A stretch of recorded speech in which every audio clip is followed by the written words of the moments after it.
Israel అయితే ఎప్పటి పాపమే ఇది. లెబనాను, ఇజ్రాయెల్ దాడులలో ఇజ్రాయెల్ దాడులతో ఇంటిని వీడి బీరూట్ వీధుల్లో నిద్రిస్తున్న ఒక బాలుడు. ఇది ఎంతటి పాపమే ఇది. అయ్యా, లెబనాన్లోకి ఇజ్రాయెల్, అమెరికాకు సమాచారం. సరిహద్దుల్లో వైదొలిగిన లెబనాన్ ఆర్మీ యుద్ధ ట్యాంకర్లతో ఆల్ వజని ఆల్ కియాం వైపు ఐడిఎఫ్ దమస్క్ పైన దాడులు. లెబనాన్లో వందల సంఖ్యలో మరణాలు. ఇజ్రాయెల్పై ఇరాక్, ఇరాన్, సిరియా దాడులకు అవకాశం. లెబనాన్కు ఐఆర్జీసీ, సిరియాకు హిజ్బుల్లా నాయకులు. ఇరాన్ ప్రేరేపిత ఉగ్రవాదులను మట్టు పెడతాం. నెతన్యాహుకు మోదీ ఫోన్. ఉగ్రవాదానికి చోటు లేదని వ్యాఖ్య. నిజమే ఇది మనం ఇజ్రాయెల్కు సహకరించవలసిందే. ఇజ్రాయెల్ తప్పేం లేదు. ఇజ్రాయెల్ చాలా పవర్ఫుల్ దేశం. పైగా ఇజ్రాయెల్ ఎవరితోటి గిచ్చిలోలి పెట్టుకునే దేశం కాదు. అమెరికా లెక్క వాళ్ళే పంచాయతీ పెట్టి మళ్ళీ వాళ్ళే మధ్యలోకి పోయి వాళ్ళే ఈ పంచాయతీని తీర్చాలని ఒక అభూత కల్పనలు కల్పిస్తుంది అమెరికా. కానీ ఇజ్రాయెల్ అటువంటి దేశం కాదు, గిచ్చి జవడాలు పెట్టుకునే దేశం కాదు. ఇది తన జాగ్రత్త తానే ఉంటుంది. చాలా చిన్న దేశం. అంతా కొడితే 25 నుండి 30 లక్షలు ఉండే దేశం ఇది. పైగా ఇక్కడ పెద్దగా నీటి సోర్సులు కూడా లేవు. మొత్తం ఎడారి ప్రాంతమే అది కూడా.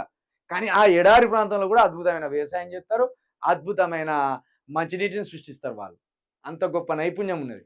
ఇది వాళ్ళకు దేవుడిచ్చిన ఆశీర్వాదంగా వాళ్ళు భావిస్తారు. ఇది అయితే ఈ ఇరాను, ఇరాకు, ఈ సిరియా, ఈ మొదటి నుండి కూడా ఇరాను, ఇరాకు, సిరియాను ఐగుప్తు దేశం అనేది ఇరానీలు, ఇరాకీలు అనేది వాళ్ళ ఐగుప్తులు అని కూడా అనేది వాళ్ళను.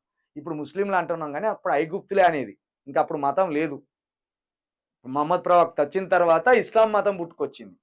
క్రీస్తు వచ్చిన తర్వాత క్రీస్తును అనుసరించే వాళ్ళని క్రైస్తవులు అన్నారు. అంతకు ముందు వీళ్ళందరినీ కలిసి ఈ ఇజ్రాయెల్ దేశంలో ఉన్న వాళ్ళను యూదులు అన్నారు. మతం లేదు వాళ్ళకు. జుడాయిజం వాళ్ళ మతం. ఇజ్రాయెల్ అనగానే చాలా మంది అనుకుంటారు క్రైస్తవులు అనుకుంటున్నారు. వాళ్ళు క్రైస్తవులు కాదు. ఇజ్రాయెల్ జుడాయిజం సంబంధించిన వాళ్ళు. వాళ్ళ ఆది పురుషుడు అబ్రహాం. వాళ్ళు క్రీస్తును ఫాలో గారు. అసలు క్రీస్తును వాళ్ళు లెక్కే చేయరు. క్రీస్తును పంపలే దేవుడు. మాకు క్రీస్తును పంపలేదు, మాకు పంపింది అబ్రహాంను పంపిండ్లు. ఈ అబ్రహాము పిల్లలే ఇసాకు, ఇష్మాయేలు. వాళ్ళకు సంబంధించిన సంతతి. ఇప్పుడు ఈ ఇజ్రాయేల్ ఏమో ఇసాక్కు సంబంధించిన సంతతి. ఈ ఇరాకు, ఇరాన్ ఏమో ఇస్మాయేల్కు సంబంధించిన సంతతి. ఈ ఇస్మాయేలు భార్య ఏమో ఇస్మాయేలు తల్లేమో ఆమె పేరు మర్చిపోయినా నేను. ఈమె సారా. అబ్రహాంకి 2 భార్యలు, సారా, ఇంకో ఆమె పేరు మర్చిపోయినా. ఆమె పేరు ఏదో ఉండే. ఇద్దరు భార్యలు. ఒక భార్యకు సంబంధించిన సంతతి మొత్తం ఈ ఇరాను, ఇరాకు, సిరియా. ఇక పెద్ద భార్యకు సంబంధించిన సంతతి మొత్తం ఇజ్రాయెల్. ఇక ఈ పంచాయతీ పాలి పంచాయతీ. ఇది భూముల పంచాయతీ.